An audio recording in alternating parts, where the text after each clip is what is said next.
Come on in here. Let's go. Best sports show on YouTube. Let's go. We're going to get right to it. The NBA got a GM survey. We're going to get right to it. Before I go any further, I apologize. This ain't Cute Sports Show. Hosted by CoachGibsonTV. Sponsored by, I ain't got no damn sponsor. It is what it is. I'm going to get one though. No doubt. You got a GM survey right here, right? I wrote a couple things down because it was interesting. So let's get into it. First, they start off with this. What team gonna win the chip? They got Boston at 83%, OKC at 13%, and they got the Mavericks at 3%. Now, you know I'm a Boston Celtics fan, so I'm gonna talk about them last. I'm gonna go OKC first. I understand the OKC thing. I just want to know one thing. Did they get punched on enough? Had they took enough beating to make it to the next level? I know they went to the playoffs, they got a good record, but did they take enough of a beating? And with Caruso and Hartenstein, what the chemistry going to look like? I want to see how that gel together first before I jump to any conclusions. But do I think they're going to be a top seed in the West? Absolutely. No doubt about that. Now let's go to Dallas. Listen, Dallas lost Derrick Jones. Now you substitute offense for defense because I don't think Clay is the same defensive player that he used to be. So no doubt that Clay is going to have a bunch of wide open shots. But Kyrie, Luka, and Clay, who are they going to defend? That's the scary part. Who are they going to defend? You got to defend at a high level to win a championship. You have to. So, yes, Clay will hit shots, but I think the defense will adjust to Clay. I don't think the defense will let Clay have many open shots as Derrick Jones had. So, we're going to see. We are going to see. But as of right now, Dallas, I want to know who they're going to defend. That's all. That's the only question I got with Dallas. Who they going to defend? We can go to Boston. Yes, I think Boston will repeat. Like I said, we got the most versatile lineup in basketball, for sure. We got the best chemistry, for sure. And we got the best duo, for sure. I think Tatum and Brown has grown up. I think they don't make the same mistakes that they used to make. And I really think it doesn't matter anymore. They feel as though both of them on the same level, so we just want to execute and win. Yep. I think our GM, Brad Stevens, and I think not Ime, Missoula is on the same level. So I think that's going to be a good thing for us. And I think Boston's going to repeat. It's not going to be easy as it was before, but I think Boston's going to repeat. Now, let's get off that. Get to the fun part. It's the fun part. Who is going to win the MVP? They got Shea, number one, Luka, Embiid, Joker, Tatum, all in that order. Now, I see Shea right here as number one. But I don't think, all right, let me back up a little bit. Shea didn't win last year. Is Shea going to have a better year this year than he had last year? He didn't win. So I don't see him winning this MVP this year. I think the NBA want Luka to be the face of the franchise. It is what it is. I just got to say it. So I don't think the NBA is going to just not let Luka get a MVP. That look crazy. This is his seventh season now. Now he's going to get the MVP. He's going to get the MVP. And I think their record going to be a little bit better than it was last year. So that's going to propel them to the NBA.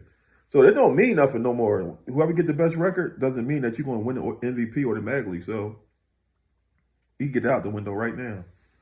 But Embiid, Joker, and Tatum. Tatum is out the question. He's not going to win MVP. I don't see the NBA getting him. Joker, he done got his already. So I think the NBA like, all right, Joker, somebody else time. Embiid got his, so Embiid out the way. So I think Luka's going to win it. I think it's going to be Luka's to win. Now, they have it right here. Who would you start your franchise with? They got Wemby 1, Shea 2, Joker, and Luka. I like Wemby at 1. Wemby like 20 years old, man. He the original. He is the unicorn. Wemby is the unicorn.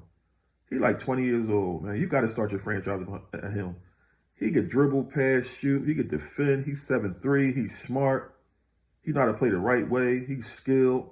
He got Popovich, another person with a bunch of knowledge. He learned how to play basketball. Then you just pick up Chris Paul. I think it's going to unlock him. Yeah, Wemby got to be. It got to be Wemby. Shea. The thing about Shea, Joker, and Luka is the age. It's the age. Shea about 26 now. Luka probably 27-ish. Joker probably 28, 29, that 30 range. You have to go with Wemby. He's 20 years old. He is the unicorn. He is changing this as we speak.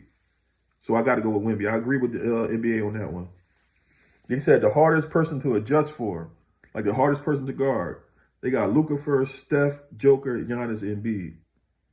Listen, Luka is great. Joker is great. Giannis is great. Embiid is great. But one thing about all four of those players, they all need the basketball to be great. Steph changes basketball. Steph do not need the basketball to be great. He is more deadly when he's off the ball. That's when you got to account for him. Steph is deadly. He changed the defense as we know it. None of these players here, when you cross half court, you got to say, hold on, let's think about this. Steph is different. Steph's moving off the ball make defenses crazy. You had to design something for him to keep him in an area of the court, but he never stopped. He never stops. He is more dangerous without the ball than he is with the ball. So I don't like this one right here. They got Luka first and Steph second. I think you need to flip that and have Steph first always. Steph is the most dangerous person to guard in the NBA because the movement without the basketball is different. When you got to have somebody need the basketball in their hand to get to where they need to go, that's different. But a person that keep constantly moving, no, Steph, to me, is the most dangerous person to guard in the NBA, to me. So I think they got that one wrong. All right, so they got the breakout player. Number one, they got the young boy Jay Will from OKC. I like that. They got Mobley, Morant, Wemby, Paolo, Cade Cunningham, and Brandon Miller from Charlotte. So they got Jay Will from OKC first, Mobley second, Morant third, Wemby fourth, Paolo fifth, Cade sixth, Brandon Miller seventh. I don't like this list. Well, I like the list. I like the way it's put together, but I would take Jay Will as first. I would move him to like second because I think Paolo is the one that's going to break out. He is the real deal. Paolo is the real deal. He is more skilled. He is ready to go. He's about to put the NBA on notice. That's what I'm thinking. He's putting the NBA on notice. Evan Mobley, yes, I think he's going to break out. I'm waiting for that Kevin Garnett to come out of him, but I think it ain't there yet. Jay Will, he definitely going to break out for OKC, but I will give him second. And Morant we already know Morant is, so we ain't got to worry about that. Wemby, one more year. Cade Cunningham, yeah, Cade going to be nice. And Brandon Miller going to take a bunch of shots here. But I got to go with Paolo. Out that bunch, I have to go with Paolo. Paolo is the one that's going to show the NBA, stop playing with me. I think Orlando is going to give people headaches. Mark my words. I had to go with Paolo with that one. All right, let's speed up a little bit more. They say the best point guard in the league. They got Luka first, Shea second, Steph, and Brunson. I got Luka being the best point guard in the league. I think they got that one right. I think they got that one right. No, not to me. No, I got to flip that. I got Shea being the best point guard in the league because Shea played better defense than Luka. And he could score at the rate of Luka. He don't pass as much as Luka, but he could score at the rapid rate that Luka could score. So I got to put Shea because Shea played both sides of the basketball. They got Brunson at 4, and they got Steph at 3. I like that. I like that right there. But I got to go with Shea because Shea played both sides of the basketball. Best shooting guard in the league. They got Ant-Man, Booker, Steph, Luka, and Shea. First of all, listen, let's get this right, NBA. Yes, Ant-Man is the best shooting guard in the league. Booker behind him. But Steph, Luka, and Shea are not shooting guards. Come on, man. You're discrediting the shooting guards in the game. You can't do that, man. Oh, man, you can't do that. They're not the best shooting guards in the league. They're not even shooting guards. They are point guards, man. Come on, man. We got to put the real two guards in there. The people that really play the two. Come on, man. No, what about Jaylen Brown and people like that really play the two? You can't do that. Come on, man. Listen, I'm just going to go with Ant-Man. Absolutely. No doubt. Got that. They said the best small forward in the league. We got Tatum 1, Luka 2, Durant, Bron, and Brown. Luka is not a small forward. Like, what are y'all doing, man? Come on, man. Y'all just putting people on the list. You can't do that. You discrediting the other small forwards in the league. You can't do that. Come on, man. You got to take Luka out. Put somebody else in there. You can't discredit the real small forwards. They got Tatum 1. I agree. Then they got Luka. Take him out. They got Durant. Then they got Bron. Then they got Jaylen Brown. I agree with the list. I think Tatum is the best small forward in the league. Take Luka off this list, please. Then they got the best power forward. They got Giannis, Davis, Draymond, and Sabonis, all in that order. Okay, I like this. Y'all got this right. Giannis is the best power forward in the league by far, hands down. There's no competition. I don't care what nobody say. Giannis is better than Davis, Draymond, and Sabonis. All put together. I don't care what nobody say. When Giannis healthy, he's just a difference maker. Leave that man alone. Give him his spot. Yes, NBA got that right. Giannis is the best power forward.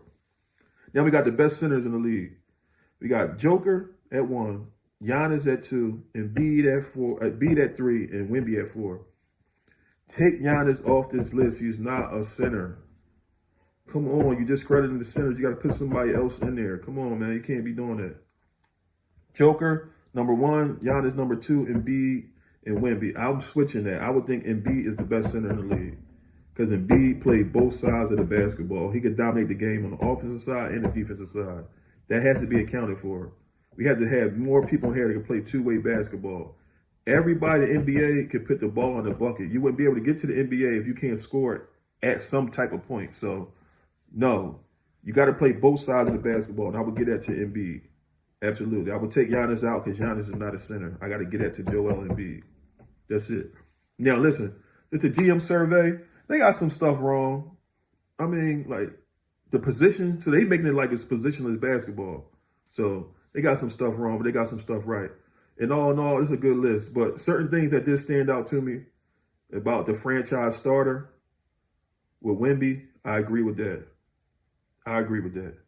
I think Wemby is the one you got to start your franchise with. You have to. He's 20 years old, 7'3", dribble, pass, shoot, defend, smart, good IQ. Like, he only going to get better. He only get better.